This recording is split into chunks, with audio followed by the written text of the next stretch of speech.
Hello, hello, hello. Welcome, welcome, welcome. I'm Dr. Kelly OMD, your board certified OBGYN and healthcare executive, here to help you live your healthiest and wealthiest life. And tonight I have on a colleague and a friend who is going to school us on why therapy is for us. Mark, tell us just a little bit about yourself and then pitch it back to me. Sure, doctor. Thank you for having me. Appreciate you. So I'm a LMFT, and I work specifically with individuals, adolescents, individuals, young adults, couples for couples therapy, and also sports psychology. I have a lot of athletes, high school, college, and professional that I work with, specifically working in depression, anxiety, PTSD, performance, and self-esteem issues. And you know what? With everything that's going on here in these times right now, that's why our waiting room and our Zoom room is filling up right now because we know you're going to bring some great information to us. Tell us the top three things you want us to take away. You know, I'm prior military, so we always talk about the Right. bottom line up front. What's the top three things? Sure. Yeah. So one of them is kind of like why therapy is for us. Like why should we go to therapy? Second thing is how it can be effective in your life. And third thing is, dealing with performance, how it on the job or on the athletic field, it all intertwines, right? Performance is things that people have anxiety about, and how do you get over those? I love that. And Viva Lifers and guests. Let me just tell you that this is a very interactive show that we're going to have today. Mark is going to tell us, initially for a few minutes about why therapy is for us, but we're going to be interactive, which means I need you to get your questions ready and start popping those in the chat because we want to know what you want to take away from tonight and how we can best assist you in that. So, that being said, Mark, it's your stage, it's your field. Take it away. Thanks, Kelly. Yeah. So the first thing I would tell everyone is um, most good therapists have a therapist, right? So I have a therapist that I work with because it's very important to process things. And the reason I say therapy is why it should be for us is because typically in the past we don't go to therapy, and there's a few reasons. One, um, usually we would go to the church or it was shunned upon therapy, it's negativity, et cetera, et cetera. The second thing is usually it's, discretionary income to come to therapy. And the third big one is there's no one like us that we're seeing, right? Specifically down in San Diego, the population is 6% African American versus LA, where I used to live, was 40%. So people, when they find me, they're like, "Wait, you're here? You're a therapist in San Diego?" I'm like, "Yeah, I'm here." And it's like they're like, "Oh my gosh!" So I have a lot of clients that I have for the first time. I would say they're like, "I didn't know that you were here. This is amazing. Thank you for being here." So that's why it should be for us. I think that's so important what you said right there.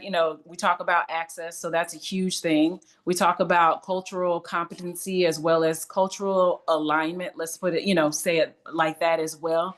And then also making sure that you take the opportunity to have your own therapist. So you just said you have a therapist, and those that follow me know that I always tell them I got three therapists in my back pocket, which means on my cell phone in my contact cards I got the number. So whenever I need something, I can text, I can call, make an appointment, whatever that is. So that Yeah, being said, how important is it to have a, good working relationship with your therapist?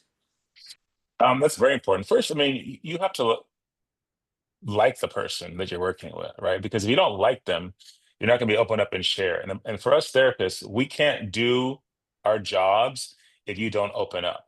I've had clients, generally I build a good rapport with clients, but some clients are afraid to tell you the truth because they're embarrassed about it or they're ashamed. And so then we can't get work done. We're just having conversations in therapy versus let's get the work done, right? And so I'm a big proponent on giving you guys homework, doing the work outside of the office. The bulk of the work gets done outside the office. I don't know how many Yeah. times I tell you, whether it be couples or sexual, people come like, "Oh yeah, what'd you do?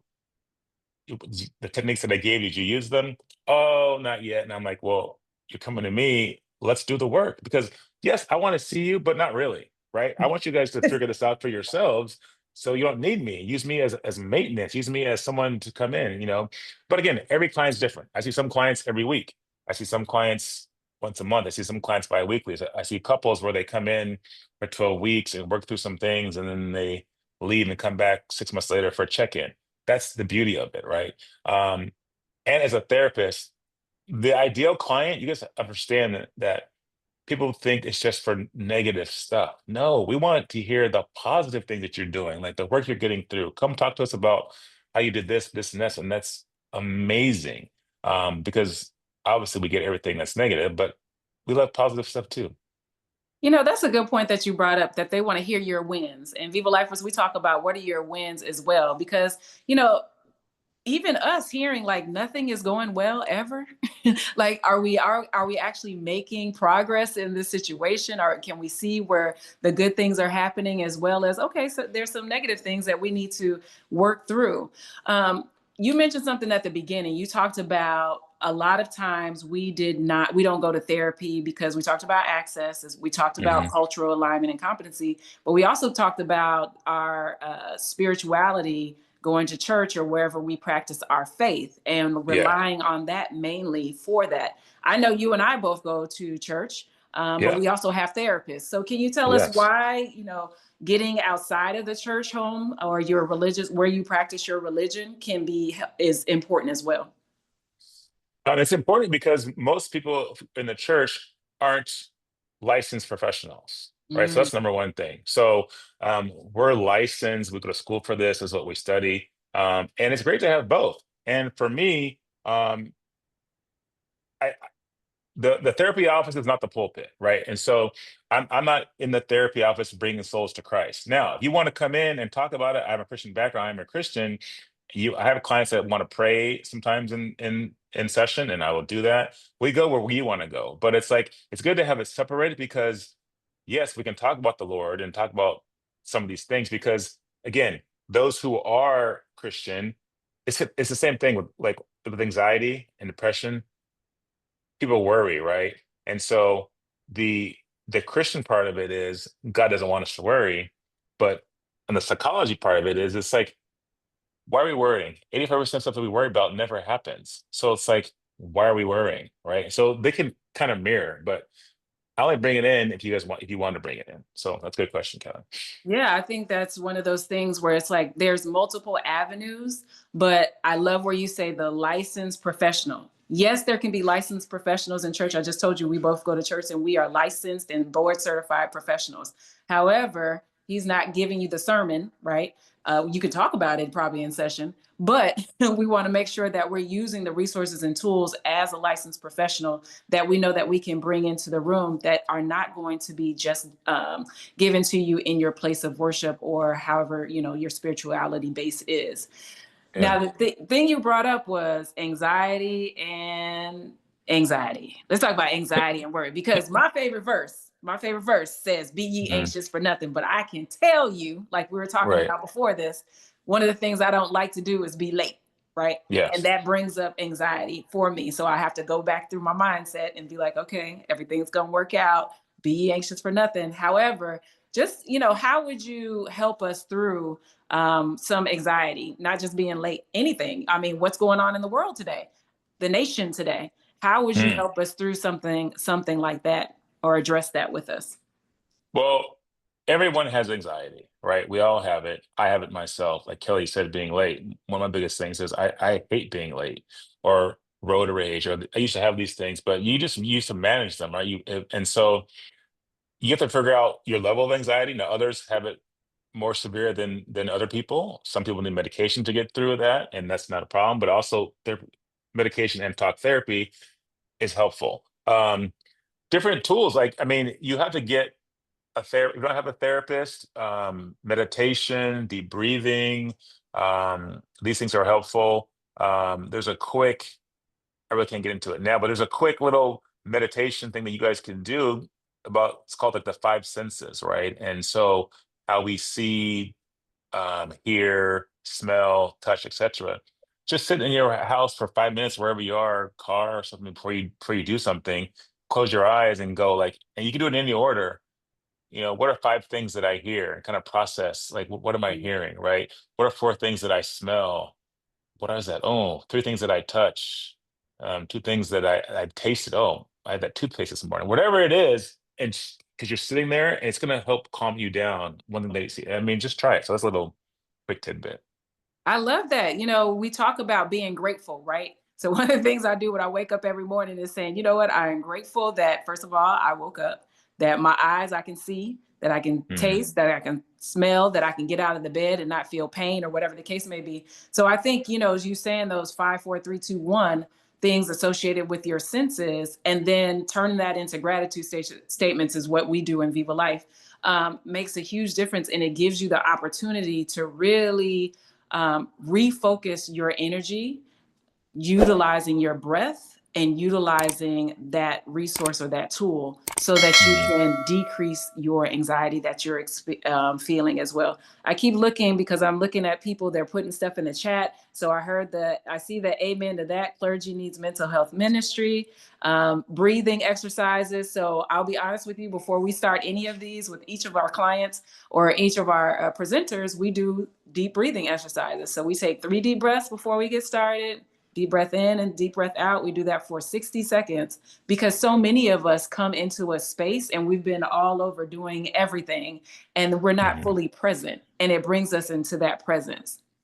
So, Mark, Yes. if I was coming into your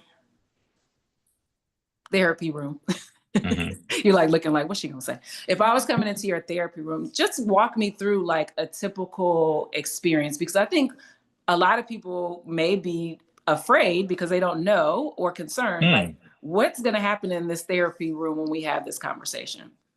That's funny you said that because, okay, yeah, great. So basically, we come in, I kind of explain to you the process of therapy, what it looks like, what it entails, give you kind of like the parameters on things that are and keep you safe. There's 4 reasons why I break confidentiality in the therapeutic setting. I won't get into all of them. Describe them basically anything regarding child abuse, elder abuse, dependent adult abuse, or want to harm yourself or somebody else. Those are the 4 reasons why I would break confidentiality. But everything else is strictly confidential. Kind of explain that process to them and kind of explain to them we go at their own pace. If I'm working with kids, adolescents, usually I do an icebreaker of some sort with a parent in the room for like the first 10, 15 minutes, kind of get them accustomed to like what it looks like. And then we just go for it. I love that. I love that icebreaker with the kids. Do you ever do an icebreaker with the adults? No, not No. really. No. we just we just start talking. The You just icebreakers start kind of talking. explain the process. It's funny because I had this one. I was working with a family, and I was doing a follow up with the kids, and one of the girls was. I said, "Oh, so is what you thought it would be?" She goes, "No." She says, "I thought I would come down and lay on the couch." And I said, "Oh, where'd you see that?" She's like, "On TV." And I said, "Oh." Exactly. I said, "That's pretty funny." She's like, "No, so this is totally different from what I thought it would be." Everybody thinks for the first time, it's not what you think. They think it's like this doom and gloom place, and it's hey, this is a lively place. And it depends on the therapist too, right? I'm a happy person. I'm full of energy, and so that's how I have my space too. So Yes, absolutely. So y'all see exactly why I brought him on because we are very similar in personalities. Not only do we have these big giant smiles and we're very interactive people when we meet them, but also we like to bring that in our therapy rooms or our clinical rooms so that we can make it a safe and encouraging environment so that you can feel as though that you trust us so that you can open up so we can really get to the bottom or the root cause of what is going on. So I know you're a performance therapist. So you have mhm, athletes, and mhm. to be honest, all of us, many of us at some point have been an athlete. I still call myself an athlete. So tell us about how you're able to improve people's performance, whether that be on the field and whether your workplace is the field, the court, or school, clinical areas, or administrative. Tell us what some of the things that you try to focus on when you're improving people's performance. Yeah. So the number one thing with performance is especially with my athletes. I'll go with that. Is that they don't realize that the stuff off the field or off the court affects their performance on the field or on the court. So the same way in life, in your job or wherever you are, things that you're dealing with that you're not that you like swept under the rug, Mm. are going to affect your performance. It just is. And so we dive into to figure what are those things, and then what can we do to rectify those things. First, we have to recognize that they're there, and then we have to figure out, like, are we going to take steps to create a boundary around these things, get rid of them, do something different. All those affect performance.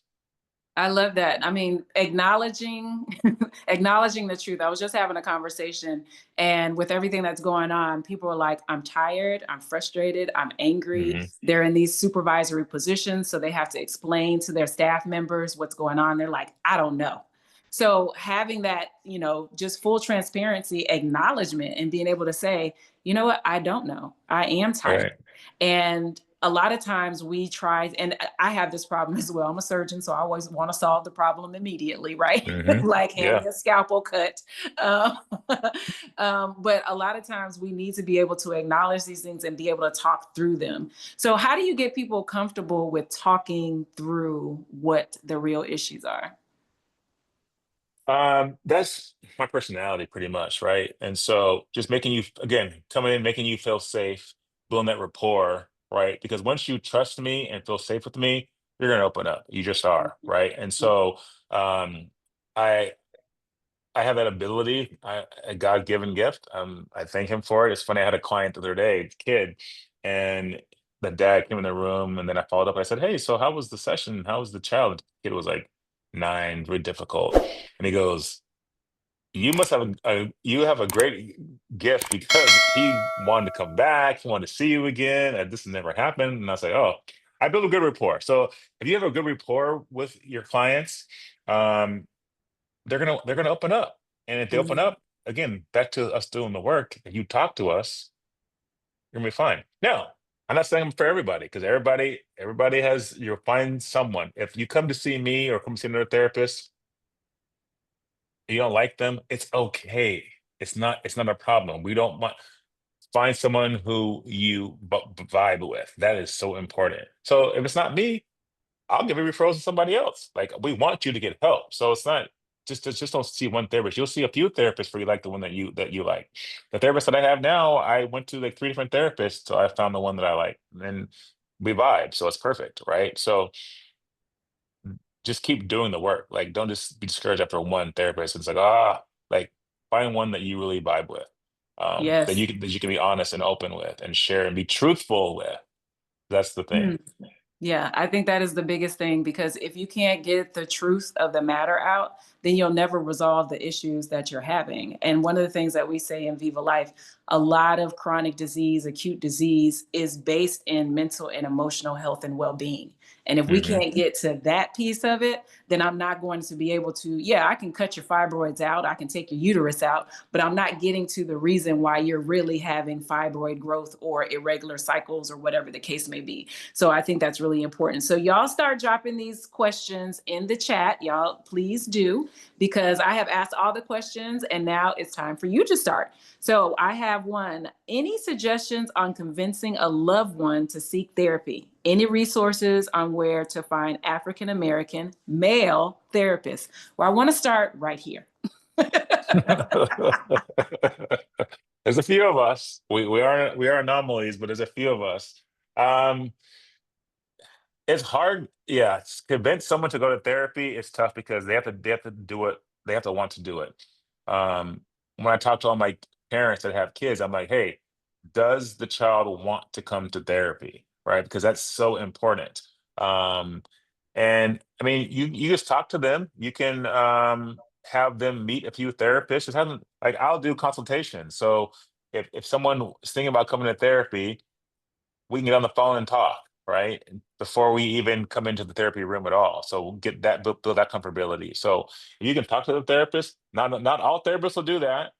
It just depends who you get, right? But if you have a good therapist and you said, "Hey, my loved one is thinking about it," get on the phone, have a good consultation, conversation before even getting into moving to the forward to the next space. Love that. And then do you have any recommendations? Like, I know a lot of groups, specifically African American groups, Black groups, are starting to create their own kind of directories or anything like that. Are you aware of anything like that, or is there something that you recommend, a I'm not website? aware. I'm not aware of anything like that, but I have, in San Diego, we know all the Black therapists in San Diego. So like I have, I know a lot of people. So Right. yeah, I mean, I can provide referrals for sure. Good. And at the end, Mark is going to give us his information. And you're right. When you live in a place where you're a small population, you know everybody that's in that population, or almost everybody that's in the population. One of the Right. things, Mark is on Psychology Today. So that's another place that you'll find therapists. I'm not sure if they Yeah. break it down based on gender, race, ethnicity, or anything like that. But the best referral is somebody that you know. So that's why Yeah. we focus on bringing on subject matter experts here to Viva Life, so that you can see this person, you can talk to them, and get the referral for yourself. Let's see. We have another question. What should the duration of a treating relationship be with your therapist? In other words, are there some instances where a short term or less than a year is okay, or should people strive to have a therapist for long term? Great question. Thank you. Great question. I mean, everybody is different, right? Depends on what you're dealing with. Again, um, I have some clients where I see for 8 weeks straight. They figure some things out. They go on. They use the tools and techniques. They go about their day. Then they come back in a month for a follow up, or they come back 2 months later. I have clients all the time that go. Um, Doing well, and then they call me, come back. "Oh, I'm gonna book back in," right? It happens all the time. So there is no set duration unless you're dealing with something that's very severe, right? And that's a whole nother conversation of treatment. But again, if you're making strides and getting out of it what you want to get out of it, then again, everybody's different, right? So uh, go So ahead, that's a Suzanne. good question. Yeah, that's a great Yeah. question. Asked about, how long. So in some insurance companies, you get like 9 visits or 12 visits. So that, yeah, Lisa, exactly. Variables to can be considered, and they'll give you those first initial visits, see how you're doing, and then give you more visits. And then some places where it takes cash only, then that's a conversation that you're having with your therapist. And I think, expectation management is always important to do, as well as making sure that, for me, having milestones and a plan. Like, what is our plan of Mm, action? What does yeah. success look like to you? How do I know that we've won? Could you comment on that, Mark? Yeah, so that's what we do in the intake too. I kind of find out like, what it is you want to work on, what are your goals and objectives that you want to achieve, and then we start attacking that, right? And so then, you know, that dictates the duration of how severe it is or what you're working on. And again, people have setbacks too. They're doing well, and all of a sudden they backslide or they don't do the work. These are all things that happen. People get caught up with life, and then the therapy goes longer and longer because it gets spread out. So vacations, life happenings, all these things take place, right? And so um, that can increase the duration of the cycle of the therapy. But I would say if you get a therapist and you really want something you're going to work on, at least for like the first 5 or 6 sessions, try to be consistent. Try to be there every week, build that rapport, working on these things, build that trust, so you can start working on things. And then after that, kind of figure out where you're at, and then go from there. Yeah, I think that's always a great plan to have, initial sessions, just so you can build together. I mean, a lot of having the therapeutic relationship is building that trust, and you're not going to build the trust in 1 or 2 sessions, Mm-mm. unless you just good like that. Like when I walked into the therapist, I needed the therapist, so I just let it all out. Like, let's go, I'm ready. Right. But for some people, it just takes time to be able to do that. The other thing I want you all of us to remember is that your primary care physician, as well as your specialty care physician, they have experience in psychology as well. So have the conversation with them, so then they can lead you on to the therapist that you need to go to, especially if you're going through like insurance companies and everything like that, or you don't have somebody like, the Viva Life Health Hub to go ahead and bring people like Mark Sherman to you, who's just amazing therapist, that you probably didn't even know he existed. So now we do know. Let's see. Another question. When we are suggesting therapy to loved ones, how should we address the suck it up or tough it out resistance to care? Woo! Suck it up, buttercup. That's that suck it up, buttercup. Have you heard that? They say that a Huh. lot in the military. I have heard that. Um, that's tough because uh, you have to massage that. If someone's really coming into therapy, it's hard for them, right? And there's so many different reasons why they don't want to do it. Could be extremely anxious, etc. So just suck it up and do it is maybe not the best way. Um, just have a team talking to them, and you know sometimes just have them try it out one time. Just say, hey, you know what? Let's just try this one time. I think it could work. We'll find this person for you. Just try it once. Whether you go with them or whether you drive them there or whatever, how you get them there, just have them try it once. And again, if you can have a conversation with a therapist beforehand, or someone who knows therapy, or someone who's even had therapy before, like, hey, these are the benefits of it, that could be beneficial. You know, Yeah. call Kelly. She'll talk to that person for you.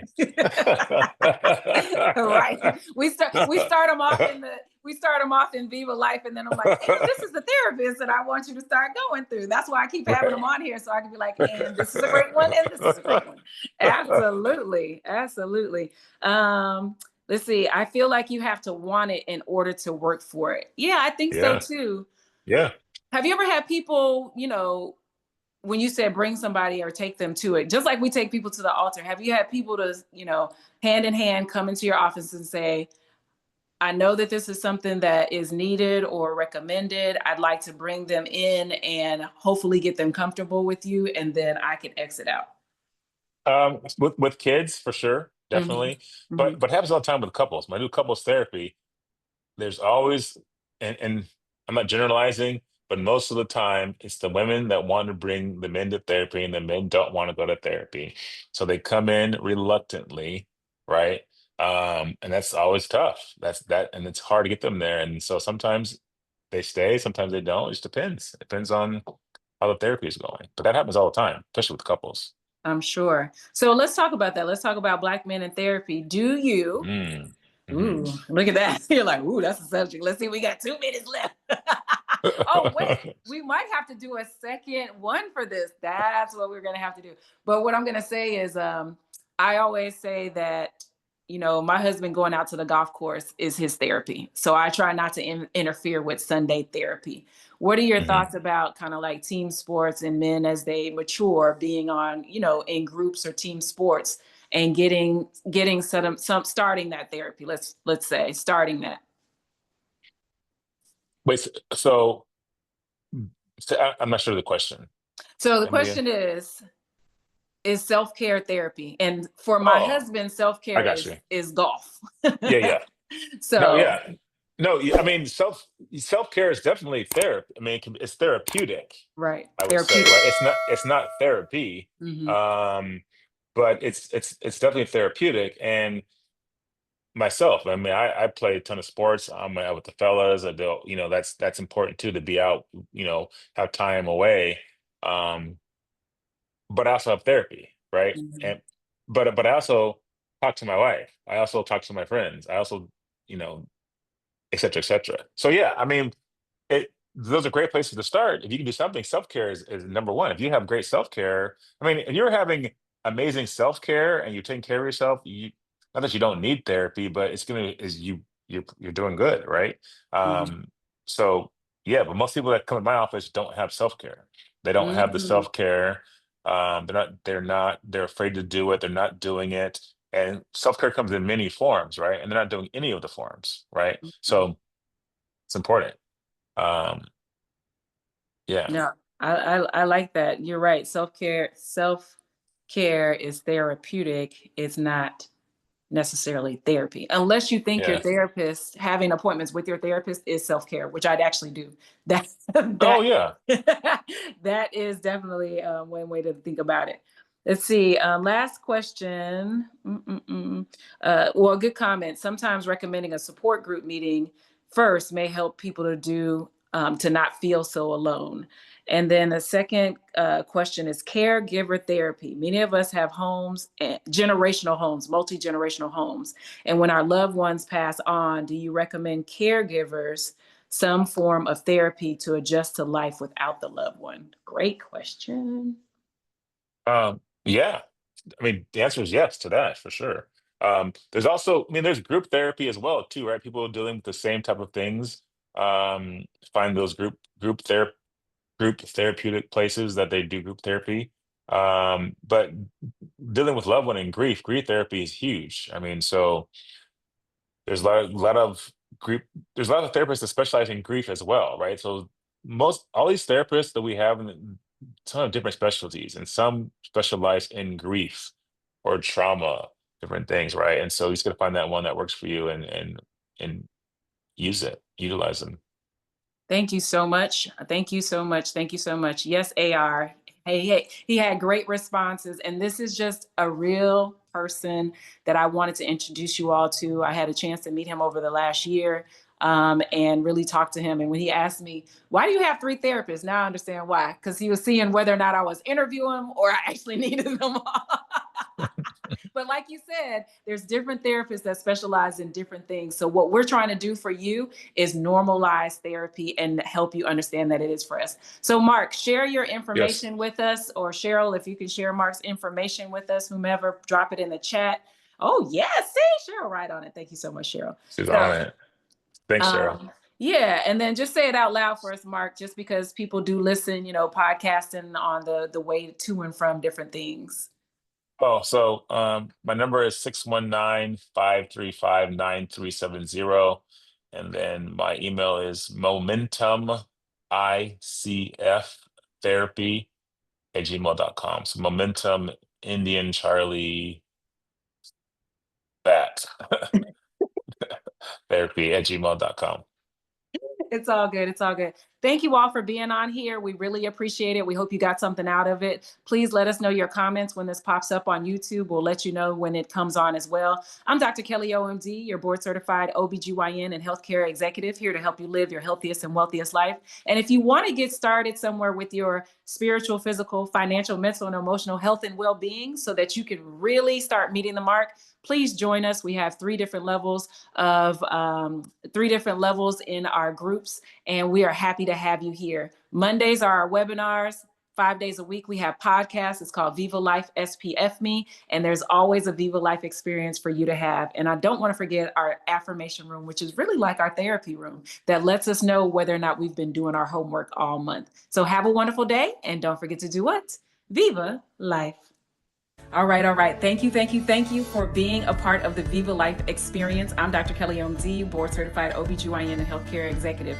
If you like what you heard, then please go ahead and like, share, and subscribe. The reason why is because we are trying to educate, encourage, and inspire 1 million people to live their healthiest and wealthiest life. And this is what we're bringing you. We're bringing you educational videos. We're bringing you podcasts. We are bringing you webinars with subject matter experts, including myself, about the topics that affect you the most. So go ahead, like, subscribe, and share.